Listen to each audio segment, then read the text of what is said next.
Assalamualaikum warahmatullahi wabarakatuh. Waalaikumsalam warahmatullahi wabarakatuh. Terima kasih telah diberikan waktu untuk bertanya, Buya. Semoga pertanyaan ini membawa manfaat buat diri saya pribadi. Saya Zulhilman, mahasiswa PDIU yang paling junior. Saya kebetulan mantan akuntan di perusahaan asing. Yang ingin saya tanyakan adalah, sering saya dengarkan pengajian yang mengutip firman Allah yang berbunyi, ala bidzikrillahi tatma'unnul qulub. Nah, dengan berdasarkan dalil tersebut, kami coba ingin agar hati kami tenang. Lalu kami amalkan amalan yang tertentu, misalnya la ilaha illallah, la ilaha illallah, la ilaha illallah. Nah, sering kami amalkan kalimat tersebut, kemudian sering putus begitu. Tentunya putus gitu. Kira-kira nanti 2 jam ingat lagi, sambung lagi gitu ya. Nah, pertanyaannya adalah, apakah amalan yang kami praktekkan ini sesuai dengan pemahaman yang sebenarnya atau bagaimana, Buya? Itu demikian, Buya. Alhamdulillah, jazakallahu khairan.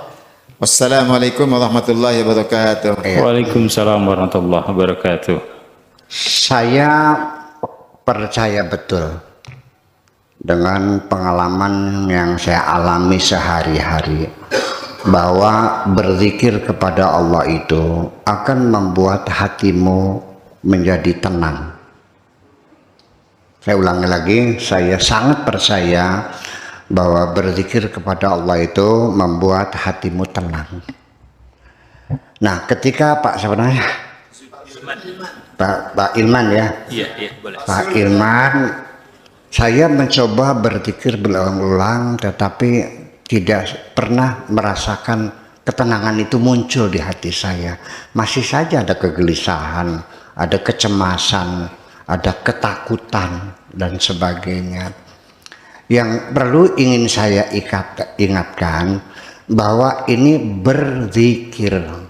Zikir itu adalah perbuatan hati, bukan perbuatan mulut. Jadi kalau yang kau baca berulang-ulang dengan mulutmu itu namanya wirid. Jadi kalau saya baca Bismillahirrahmanirrahim 786 setiap malam, itu namanya wirid. Orang Indonesia kadang-kadang tidak membedakan antara wirid dengan zikir. Ya, kalau zikir itu makanya tatmainnul qulub, hati yang berzikir akan merasa tenang. Mulutnya berwirid, bilangannya sekian, selawat sekian ribu, itu namanya wirid. Nah, bagi saya bukan mengatakan wirid tidak penting, wirid penting juga. Minimal adalah mensugesti diri kita sendiri. Sampai berdoa pun katakan bahwa Allah, saya ingin punya suami yang setia, tidak perlu kaya. Ini kalau di YouTube itu di Suara Janda, di Kampung Janda, ada itu ya, lihat nggak Bu?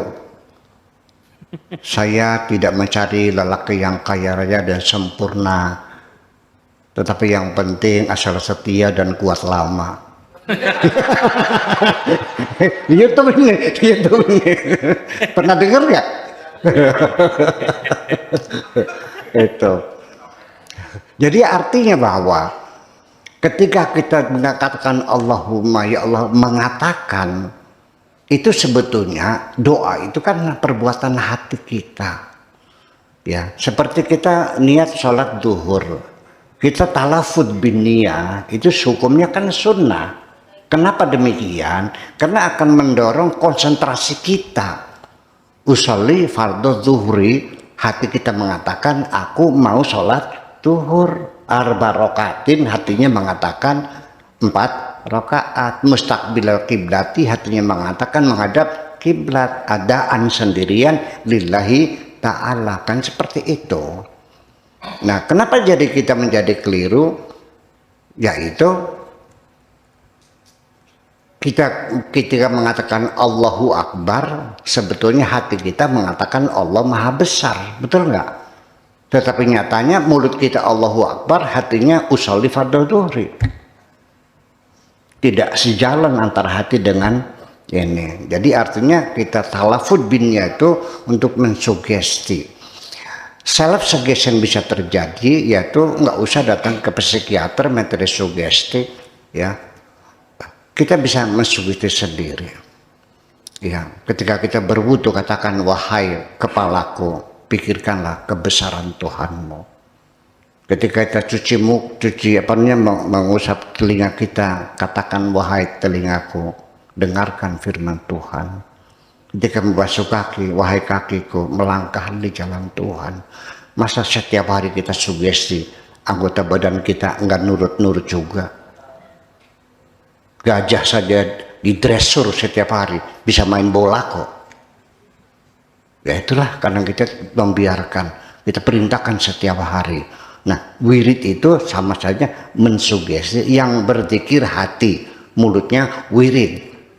Tapi banyak baca la ilaha illallah, tapi hatinya tidak berbunyi. Nah itulah, itu panggilan zikir. Satu. Kemudian zikir itu dalam artian ketika membuat hati kita menjadi tenang dan nyaman, ala bidzikrillah tatmainnul qulub, itu artinya bukan sebatas menyebut, tapi kita merasakan kehadiran Tuhan yang menentukan segala-galanya, yang memberi makan aku, alaihi wa yut'imuni wa yasqini, dan ngasih minum aku, wa idza maritu fahuwa yashfin. Kalau aku sakit dia yang menyembuhkan, dia yang beri rezeki kepada aku. Ketika ketergantungan kita kepada Tuhan, kita baru merasa damai hati ini. Ketika kita bergantung kepada sesama manusia yang tidak bisa apa-apa, kita tidak bisa apa-apa. Ketika kita bergantung kepada yang bisa apa-apa, baru kita bisa apa-apa. Tergantung kepada siapa engkau bergantung. Kalau bergantung kepada Allah, akan damai hatimu. Ketika kita bergantung kepada sesama manusia yang tidak bisa apa-apa, kita tidak bisa apa-apa. Ketika kita bergantung kepada yang bisa apa-apa, baru kita bisa apa-apa. Tergantung kepada siapa engkau bergantung. Kalau bergantung kepada Allah, akan damai hatimu. Terima kasih.